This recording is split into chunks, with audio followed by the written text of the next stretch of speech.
السلام علیکم، آپ دیکھ رہے ہیں گلدستہ چینل۔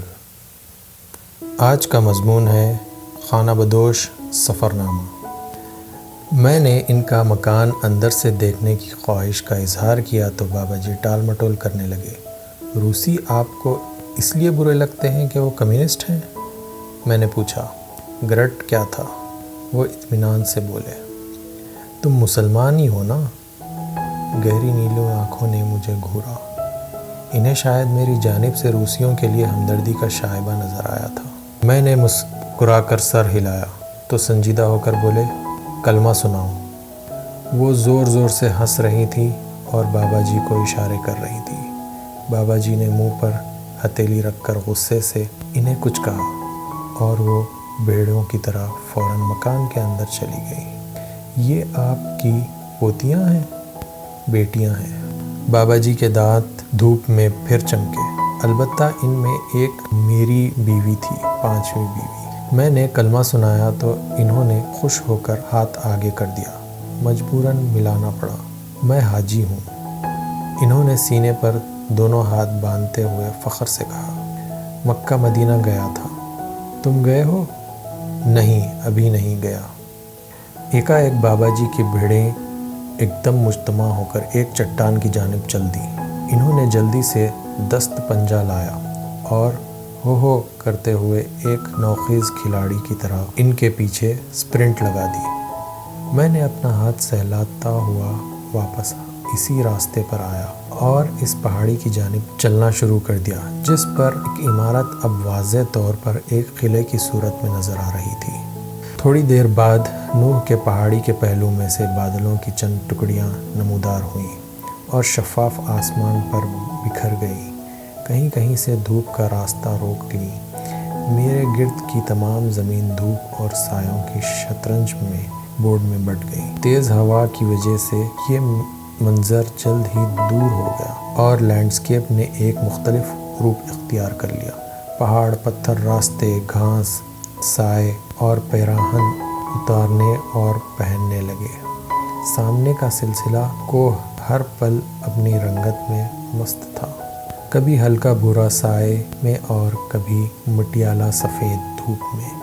اس طرح لگتا تھا جیسے یہ وادی اور پہاڑ دراصل بالشوئی ٹھیڑ کی اسٹیج پر بنا ہوا کوئی سیٹ ہے اور اس کے مختلف حصوں پر روشنیاں ڈال کر روشنی اور سایوں کا ایک کھیل پیش کیا جا رہا ہے۔ صرف کرہ ارارات اس سیٹ سے بلند ہمہ وقت چمک رہا تھا۔ چند کلومیٹر طے کرنے کے بعد مجھے احساس ہوا کہ بایزید کا قلعہ بہت دور ہے۔ وہ بھی ان تمام اشیاء کی مانند نکلا جو اپنی طرف بلانے کی قوت بہت نزدیک لگتی ہیں، مگر جب آپ ان کی جانب سفر کرتے ہیں تو اس طرح وہ آپ کو مایوس نہیں آنے دیتی، ہمیشہ دور ہی رہتی ہیں۔ میں سفر جاری رکھتا تو بھی شام تک صرف پہاڑی کے قدموں میں پہنچ پایا۔ وہ عمارت مجھ سے دور ہی رہتی۔ میں دائیں ہاتھ پر اپنے ساتھ ساتھ چلتے کوہ ارارات کی جانب نگاہ کی اور ڈونگ بایزیر واپس جانے کے لیے مڑا۔ واپسی پر یہ سفید معبد میرے بائیں ہاتھ پر تھا اور پھر میرے ساتھ ساتھ چل رہا تھا۔ بس کمپنی کے دفتر میں واپسی پہنچا تو وہاں فساد ہو رہا تھا۔ ہمارے گروہ کے ارکان اپنی اپنی زبانوں میں چیخ رہے تھے۔ مینیجر شانت بیٹھا تھا۔ مجھے دیکھتے ہی سب لوگ میرے گرد جمع ہو گئے۔ ہمیں پولیس کو اطلاع کرنی چاہیے، سائمن ہانپتا ہوا بولا۔ یہ ترک بے ایمانی کر رہا ہے۔ ہوا کیا ہے؟ کہنا ہے یہ بس اب بھی نہیں جائے گی، صبح 5 بجے چلے گی۔ اس نے ٹکٹ دے رکھے ہیں۔ ہم سب پولیس اسٹیشن جا رہے ہیں۔ میں نے مینیجر سے بات کی تو وہ بڑے حقارت سے کہنے لگا، ٹھیک ہے، اپنا سامان اٹھا لو اور چلے جاؤ پولیس کے پاس، مگر تم نے ٹکٹ جاری کیے ہیں۔ اچھا، وہ مصنوعی حیرت سے بولا، ذرا دکھاؤ۔ میں نے اپنا ٹکٹ اس کے آگے رکھ دیا۔ اس نے انگلی تاریخ کے خانے پر لگائی۔ اس پر درج شدہ تاریخ پڑھی۔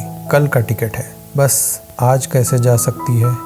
میں نے جلدی سے ٹکٹ دیکھا، وہ درست کہتا ہے۔ اس پر اگلے روز کی تاریخ تھی۔ پورے گروہ کے ٹکٹ پر یہی تاریخ تھی۔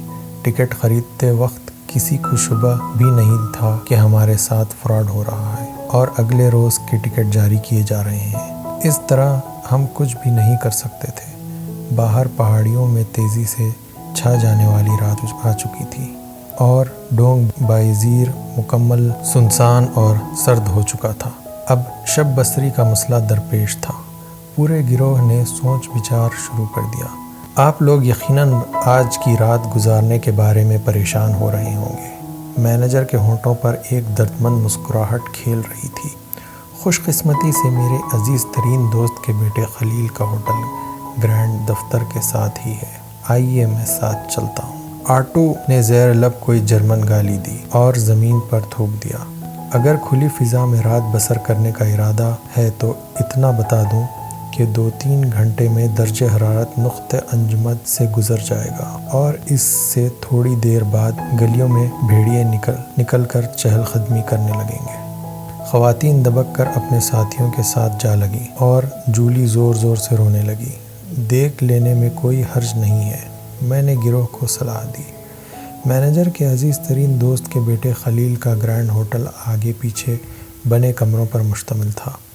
پہلے کمرے میں، جس کا دروازہ گلی کی جانب کھلتا تھا، 15 ترک دخان چارپائیوں پر لیٹے قہوہ پی رہے تھے، سگریٹوں کے کش لگا رہے تھے۔ ہمارا گروہ 4 دیواروں میں سے گزرا تو ان کی رفتار تیز ہو گئی۔ دوسرے کمرے میں 10-12 بستر لگے ہوئے تھے۔ اس کمرے کے عقب میں ٹوائلٹ کا بے پانی انتظام تھا۔ انگریزی محاورے کے مطابق ہم اس گرینڈ ہوٹل کو رکھ سکتے تھے۔ امید ہے کہ آپ کو یہ کہانی پسند آئی ہوگی۔ اس کی اگلی قسط دیکھنے کے لیے آپ لائک کریں، شیئر کریں، سبسکرائب کریں۔ شکریہ۔